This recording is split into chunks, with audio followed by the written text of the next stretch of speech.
서울시립대 2014학년도 인문계열 모의고사 문제 보겠습니다. 역시 모의고사에서도 2013학년도 문제와 크게 다르지 않은 유형을 선보였습니다. 제시문을 선택해서 그 입장이 다른 제시문들을 요약하는 문제 1번, 그리고 2번에서는 도표를 해석하는 문제, 그리고 3번에서 제시문을 모두 활용해서 비판하거나 옹호하는 그런 종합서술이 견해전개 문제를 출제하고 있습니다. 시립대는 2014학년도 모의문제에서는 보편과 특수성을 핵심 키워드로 출제를 했습니다. 각 제시문의 키워드 정리하겠습니다. 제시문 가에서는 최만식이 일제 말기 자신의 친일 행적을 다룬 자전적 성격의 작품을 제시를 하고 있습니다. 자신이 친일 행위를 하게 된 개인의 특수한 사정을 감안하지 않고 싸잡아서 그 결과만 앞세워 개인을 단죄하려는 시대 성향에 대한 간접적인 항변을 담고 있고, 어떤 개인의 행위를 친일 행위로 단죄하기 이전에 먼저 그 특수한 사정을 고려해야 된다, 이러한 중심 내용으로 봐서 특수성을 강조하는 입장, 이렇게 정리할 수 있을 것이고, 제시문 나에서는 롱테일 법칙을 이야기를 하고 있습니다. 핵심적인 소수, 즉 특수보다 평범한 다수, 보편이 뛰어난 가치를 창출한다, 이러한 사례를 피디아 백과사전을 통해서 제시를 하고 있습니다. 뛰어난 소수가 참여하여 만든 기존의 백과사전보다 수만 명에 달하는 일반인, 즉 다수, 보편이 참여해서 만든 이 사전이 현대인에게 가장 널리 참고가 되는 백과사전이었다, 이러한 사실을 보여주면서 평범한 다수, 즉 보편의 중요성을 강조를 하고 있습니다. 제시문 다에서는 조음은 보편적이란 주장에 대한 비판을 담고 있는데, 조음은 서로 다른 범주에 적용된다는 점을 지적함으로써 조음이 보편적이란 주장을 반박을 하고 있습니다. 조음이 보편적이라면 이를 연구하는 학문의 분야 역시 하나여야 할 것인 바, 사례를 통해 단일한 범주에 대해서조차 하나 이상의 학문이 존재하는 사실을 내세워서 조음의 보편성이라는 주장을 반박을 하고 있습니다. 보편적 조음을 이해하면 우리에게 이로운 것을 성취하는데 도움이 될 것이라는 견해에 대해서도 그러한 견해가 특정한 기술을 잘 해내는데 어떤 도움이 될지 알기 어렵다면서 개별성이 중요하다, 보편은 공허하고 추상적이다, 이러한 입장을 제시를 하고 있고, 제시문 나에서도 기업 입장에서 마케팅을 좀 더 효율적으로 하기 위해서는 평범한 다수보다도 특수한 소수, 즉 특수에 집중하는 것이 중요하다는 사실을 서술하고 있습니다. 소수의 단골 고객, 소수의 의견 선도자, 소수의 스타 브랜드에 집중하는 것이 마케팅을 효과적으로 하는 방법이라고 소개를 하고 있고, 제시문 마에서는 인간에게 보편적 본성이 공유된다는 점을 설명을 하고 있습니다. 곧 미각, 시각, 청각 등 인간의 기호를 예로 들어서 각자의 개별적 차이에도 불구하고 해당 감각들에는 보편적 기준이 공유되고 있음을 논증을 하고 있습니다. 제시문 바는 두 개의 도표를 출제를 하고 있는데, 도표 1의 핵심 내용은 도표 1에서는 소득 구성에서 공적 이전 소득이 차지하는 비율이 높을수록, 그리고 근로소득과 사적 이전 소득이 차지하는 비율이 낮을수록 노인의 빈곤율이 낮아지는 현상, 이것이 핵심이 될 것이고, 도표 2에서는 국민연금이 소득 불평등을 개선하는 효과를 지닌다, 이것이 핵심이 될 것입니다. 세부적인 도표 내용은 문제 2번에 대해서 예시 답안을 작성을 한 만큼 그 답안을 토대로 확인을 하겠습니다. 문항 1번과 그리고 도표 문제인 2번에 대해서는 대학 측에서 공개한 예시 답안 확인하면서 대학 측에서 어떠한 답안을 원하고 있는지 눈여겨보시기 바랍니다.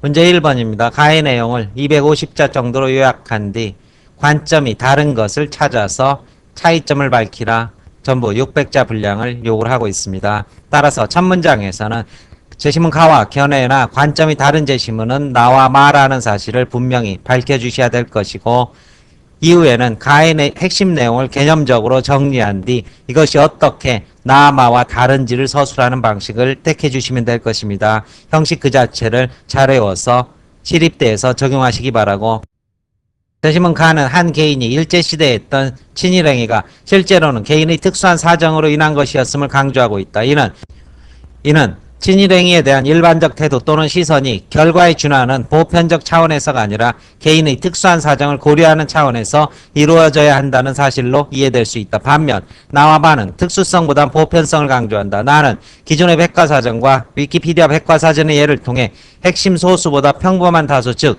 특수보다는 보편성이 더 뛰어난 가치를 창출할 수 있음을 서술하고 있으므로 보편성을 강조하는 입장을 견지한다. 그러므로 가와 나는 관점이 상이하다.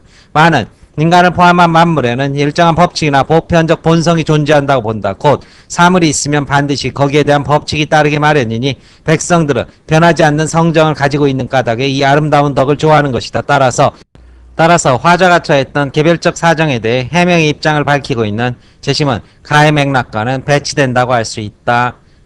대학 측에서 공개한 답안입니다. 문제 2번에서는 도표 1과 2의 중심 내용을 밝힌 뒤 이를 토대로 해서 노인의 빈곤 문제에 대한 해결 방안을 제시하라 이런 요구를 하고 있습니다. 따라서 도표 1에 나타난 국가별 비교를 보면 공적 이전 소득이 많을수록 그리고 근로소득과 사적 이전 소득이 적을수록 노인의 빈곤율이 낮아진다. 도표 2에 나타난 한국 노인의 경우 연금 비수급 가구의 경우 사적 이전 소득을 포함하면 불평등도가 매우 높아지고 공적 이전 소득을 포함하면 불평등도가 매우 미미하게 변한다. 반면 연금 수급 가구의 경우 높았던 불평등도가 상당히 개선된다. 즉 사적 이전 소득보다는 공적 이전 소득이 노인의 빈곤율을 낮출 뿐 아니라 소득 분배의 불평등 완화에도 순기능을 하게 된다. 도표의 중심 내용을 서술한 내용이 전반부를 차지하고 있고 우리나라의 경우 다른 나라에 비해 노인의 빈곤율이 높고 소득 불평등에 사적 이전 소득이 지나치게 큰 영향을 미치는 만큼 공적연금이나 기초노령연금, 사회보장제도의 확충 등을 통해 공적 이전 소득의 비율을 강화해야 한다. 또한 상대적으로 높은 근로소득이 노인 빈곤율과 연관성을 보이는 도표 1을 감안하면 근로빈곤 노인층을 효과적으로 돕는 사회보장제도가 요구된다. 국가가 나서서 열심히 일을 해도 가난을 못 벗는 노인층을 지원, 공적연금이나 사회안전망에서 배제된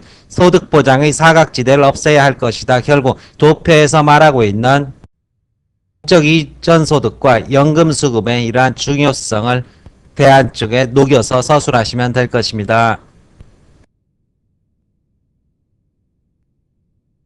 문제 3번에 대해서는 대학 측에서 공개한 서술 방향 보겠습니다.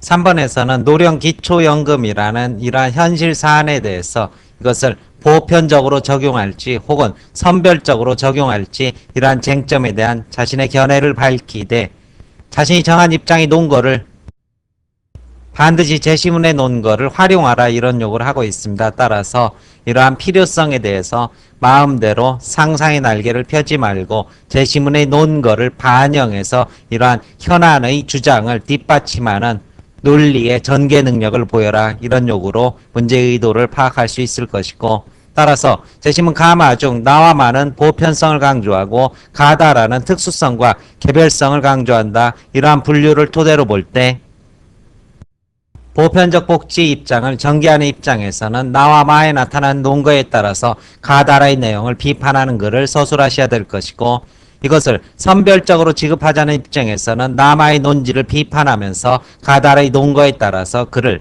전개를 하셔야 될 것입니다. 따라서 노령기초연금을 모든 노인에게 지급하자 이러한 주장을 전개할 경우 제시문의 가는 비판 논거로 활용해야 될 것이며 제시문 가에서는 자신이 처한 특수한 상황에서 그럴 수밖에 없었다. 자신의 친일 행위를 자신이 처한 상황의 특수성을 토대로 이해해달라 이런 입장을 전개를 하고 있지만 여기에 대해서 비판하면서 이러한 비판이 논 걸 어디 노인복지에 적용을 하셔야 될 것입니다. 따라서 각자가 자신의 처지를 내세우며 선별적 적용을 요구하였을 때 개개인이 갖는 욕구를 충족시켜야 한다는 점에서 적정한 복지 예산의 기준을 마련할 수 있을지 의문이며 이로 인해서 온갖 불만이 속출하게 될 수밖에 없다. 따라서 일반적이고 보편적인 원리 적용이 일의 신속성과 효율성을 높이게 될 것이고 개개인의 사정을 모두 감안한다는 것은 현실상 어려운 일이다. 이러한 식의 논리 전개가 가능하게 될 것이며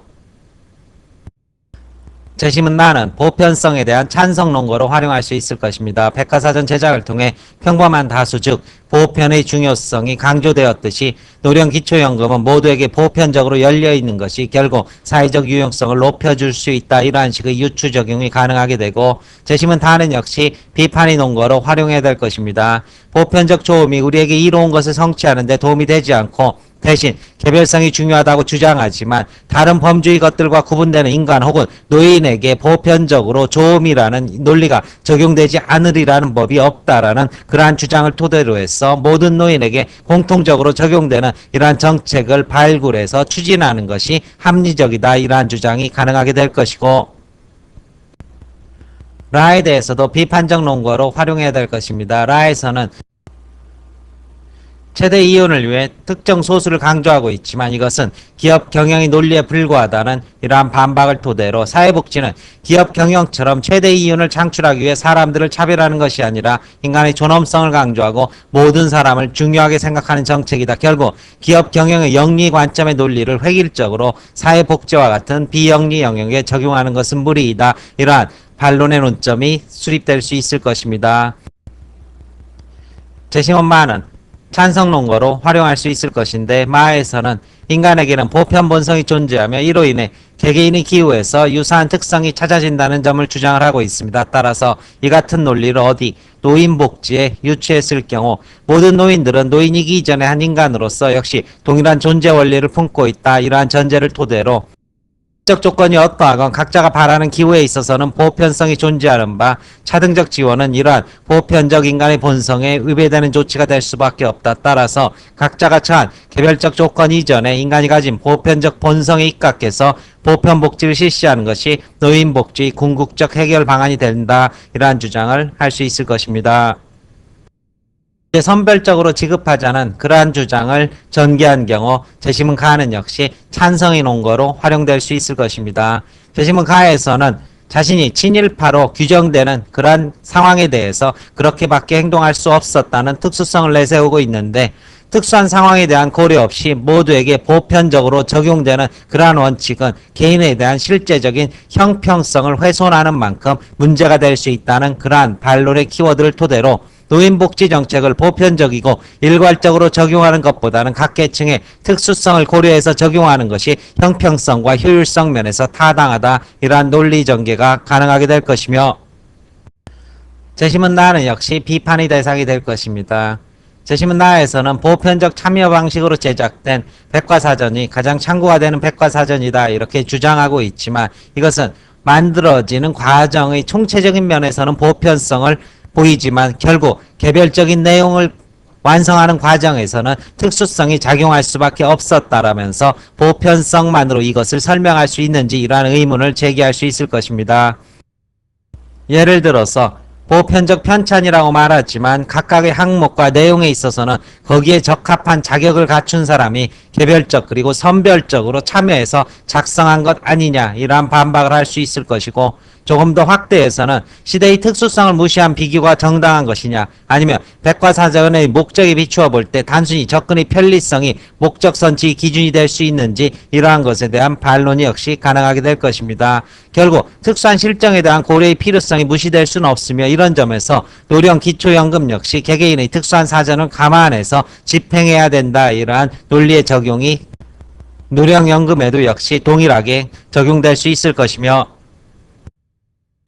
재심은 다는 역시 찬성 논거로 활용할 수 있을 것입니다. 다에서는 보편적 조음을 부정하고 있는 만큼 모든 노인 계층에 보편적으로 적용되는 조음이란 존재하기 어렵고 대신 각 계층, 형편과 경제적 위치 등에 따라서 적용되는 조음의 기준이 다를 수밖에 없다고 이렇게 전제를 수립한 뒤 보편 관점에서 단일한 조음을 고려하는 것이 각 계층에게 이론 정책을 수립하는 데 도움이 되지 않으며 한 계층에게 좋은 것이 다른 계층에게도 좋은 것이라 볼 수 없으므로 각 계층에 맞게 선별적으로 적용되는 정책이 필요하다. 이러한 확장적 논의 전개가 가능하게 될 것입니다.